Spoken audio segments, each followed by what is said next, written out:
नमस्कार, मैं हूं गोविंद। एसकेटी न्यूज यानी कि समय की तलाश समाचार में आप सभी का हार्दिक स्वागत है। बुंदेलखंड कांवड़ यात्रा समिति झांसी द्वारा आयोजित विशाल कांवड़ यात्रा की तैयारी बैठक में लिए गए महत्वपूर्ण निर्णय। झांसी बुंदेलखंड कांवड़ यात्रा समिति द्वारा आगामी कांवड़ यात्रा को भव्य और शांतिपूर्ण ढंग से संपन्न कराने हेतु एक महत्वपूर्ण बैठक का आयोजन किया गया।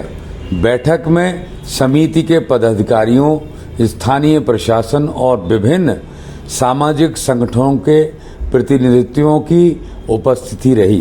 बैठक में महत्वपूर्ण निर्णयों में कांवड़ यात्रा संभवतः जुलाई माह के अंत में झांसी में संपन्न होगी।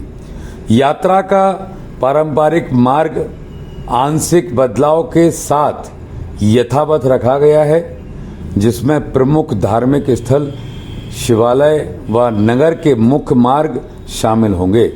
सभी स्थानों पर साफ सफाई, जल व्यवस्था और प्रकाश की जाएगी। कांवड़ियों के लिए चिकित्सा शिविर, एम्बुलेंस और प्राथमिक चिकित्सा दल की तैनाती की जाएगी। साथ ही यात्रा मार्ग पर पुलिस प्रशासन की तैनाती और सीसीटीवी कैमरों से निगरानी के निर्देश दिए गए हैं। विभिन्न स्थानों पर समिति और सामाजिक संस्थाओं द्वारा निःशुल्क जल सेवा, भोजन एवं फलाहार वितरण के लिए स्थान चिन्हित कर शिविर लगाए जाएंगे। यात्रा के दौरान भव्य झांकियां, बैंड बाजों और धार्मिक झंडों के साथ शोभा यात्रा निकाली जाएगी। यात्रा पूर्ण होने पर सांस्कृतिक एवं भक्ति संगीत कार्यक्रम का आयोजन भी प्रस्तावित है। इस वर्ष यात्रा को पर्यावरण हितैषी बनाने हेतु प्लास्टिक मुक्त यात्रा और अधिकाधिक वृक्षारोपण का आह्वान किया गया है। समिति द्वारा स्वयंसेवकों की टीमें गठित की गई हैं, जो यात्रा मार्ग पर अनुशासन, सफाई और सहायता कार्यों में जुटेंगी। यात्रा की जानकारी व्यापक स्तर पर प्रसारित करने के लिए सोशल मीडिया, पोस्टर, बैनर और स्थानीय चैनलों का सहयोग लिया जाएगा।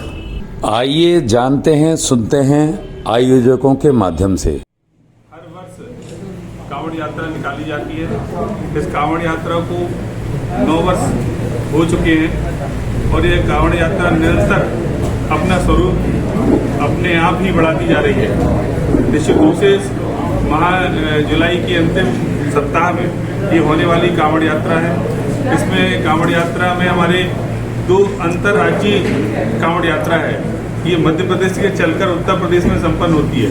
मध्य प्रदेश के ओरछा वेदवती नदी से वहाँ से जल लेकर हमारे हजारों कांवड़ यात्री वहाँ से निकलते हैं और ढोल बाजे गाजे के साथ, डीजे के साथ, तो बड़ी संख्या में लोग वहाँ से निकल करके और 25 किलोमीटर पैदल यात्रा करते हैं। यात्रा के साथ लगभग 40-50 डीजे होते हैं। भगवान भोलेनाथ के स्वरूप, भगवान श्री राम का दरबार और ऐसे तमाम कांवड़िए इसमें शामिल होकर के फिर भव्य यात्रा के साथ निकलते हैं। निश्चित रूप से ओरछा का प्रशासन बहुत व्यवस्थित तरीके से उसको निकालने में हमारी सहायता करता है।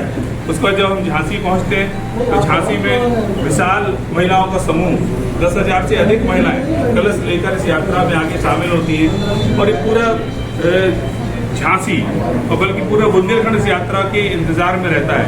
और उस दिन पूरा झांसी भक्तिमय हो जाता है, भोले के नारों से गुंजायमान हो जाता है। और ये यात्रा हमारी फिर यहाँ से निकल के सिद्धेश्वर धाम जो ग्वालियर रोड पर स्थित है वहाँ पर संपन्न होती है। तो ये यात्रा पूरी लगभग 20 से 30 हजार लोग इस यात्रा में शामिल होते हैं। पूरा झांसी इस यात्रा को स्वागत में उमड़ता है और सारे लोग इस यात्रा में शामिल होकर के और यात्रा को निश्चित रूप से सफल बनाते हैं। यात्रा जिस प्रकार से भव्य रूप लेती जा रही है, निश्चित रूप से हर व्यक्ति, मैं लोगों से आग्रह करूंगा, झांसी के हर घर से महिलाएं निकले, हर घर से एक व्यक्ति इस यात्रा में जरूर शामिल हो। और निश्चित रूप से अगर कांवड़ सावन के महीने में हम भगवान भोलेनाथ की आराधना करते हैं तो जिस मनसा के साथ, जिस अपनी प्रार्थना के साथ हम यात्रा करते हैं तो वो हमारी मंशा निश्चित रूप से पूर्ण होती है, हमारी प्रार्थना पूर्ण होती है। सभी से मेरा निवेदन है इस यात्रा में शामिल हो। यात्रा बहुत होती जा रही है, क्या यात्रा मार्ग में भी विस्तार हो रहा है? बिल्कुल हो रहा है। पिछली बार हमने यात्रा को व्यापारियों के आग्रह पर हमने शहर के अंदर से निकाली थी, लेकिन प्रशासन का पिछली बार ये कहना था कि इतनी बड़ी यात्रा को कहीं ना कहीं कोई ना कोई ऐसी त्रुटि उसमें हो सकती है, तो पिछली बार एक बड़े मार्ग से हम लोगों ने यात्रा को निकाला। तो यहाँ भी बहुत ज़्यादा ट्रैफिक और सारी व्यवस्थाएं हो जाती है। मैं ये कहना चाहता हूँ कि यात्रा के मार्ग में, जैसे प्रशासन ने कहा, यात्रा के मार्ग में जितनी भी दुकानें हैं, जितने घर हैं, तो वो अपने नाम निश्चित रूप से चिन्हित करें, आगे अपना बोर्ड लगाएं या किसी प्रकार से भी प्रशासन से मैं कहूँगा चिन्हित करें, जिससे कांवड़ यात्रा में यात्रियों को और कांवड़ यात्रा को किसी प्रकार से कोई कठिनाई ना हो और लोगों को अगर कोई दिक्कत होती है चिन्हित करने में आसानी हो। कितने वर्षों से आयोजन ये हो रहा है? ये 9 वर्षों से आयोजन हो रहा है। कुछ बड़े चेहरे यात्रा में से गायब रहे जो पहले आपके साथ रहते थे, क्या पुनः वो आएंगे वो चेहरे? देखिए, भगवान भोलेनाथ की यात्रा है, मुझे तो लगता है सबको इसमें आना चाहिए। सबको मैं आमंत्रित करता हूँ, सभी लोग आए, कि सभी कि इसमें कोई राजनीतिक कार्यक्रम नहीं है, सभी दलों के लोग आ सकते हैं। हमारे हिंदू धर्म में सभी लोग उसमें आने के लिए हम आग्रह करते हैं, कोई भी इसमें आ सकता है। इस बार क्या कुछ अलग देखने को मिलेगा कांवड़ यात्रा में? क्या नया कुछ विचार हो रहा है, नई कुछ रूपरेखा बनेगी? इसमें कांवड़ यात्रा में इस बार हम आग्रह करेंगे प्रदेश के मुख्यमंत्री जी से कि बुंदेलखंड में यह 9वीं बार कांवड़ यात्रा है और पूरे प्रदेश में इस कांवड़ यात्रा की गूंज है। तो हम चाहेंगे मुख्यमंत्री जी से कि हेलीकॉप्टर से इसमें पुष्प वर्षा अगर वो कराएंगे तो निश्चित रूप से बुंदेलखंड का भी गौरव बढ़ेगा और माननीय मुख्यमंत्री जी का भी गौरव बढ़ेगा कि बुंदेलखंड में पहली बार कांवड़ यात्रा पर पुष्प वर्षा हो रही है। इसके लिए बुंदेलखंड कांवड़ यात्रा समिति जो मुख्यमंत्री के पास जाएगी, न्योता भेजेगी, क्या कुछ प्लान हो जाएगा? अभी हम 2 दिन बाद हमने समय मांगा है मुख्यमंत्री जी से, उनका जैसे ही समय हमको मिलता है तो हम उनसे आग्रह करेंगे और कांवड़ यात्रा की समिति के लोग उनसे निवेदन करेंगे। क्या कुछ कहना है, क्या कुछ रूपरेखा बनाई जा रही है समिति के द्वारा? पहले तो आप सबको प्रणाम। अपने जो दर्शक हैं उनको मैं बहुत बहुत शुभकामनाएं देता हूँ सावन के महीने की। सब पर भगवान शिव की कृपा बनी रहे। बुंदेलखंड कांवड़ यात्रा समिति, वैसे तो उत्तर प्रदेश और मध्य प्रदेश दोनों के बुंदेलखंड की समिति, जितना सहभाग उत्तर प्रदेश के बुंदेलखंड का रहता है उतना ही बड़ा सहभाग मध्य प्रदेश के बुंदेलखंड का रहता है।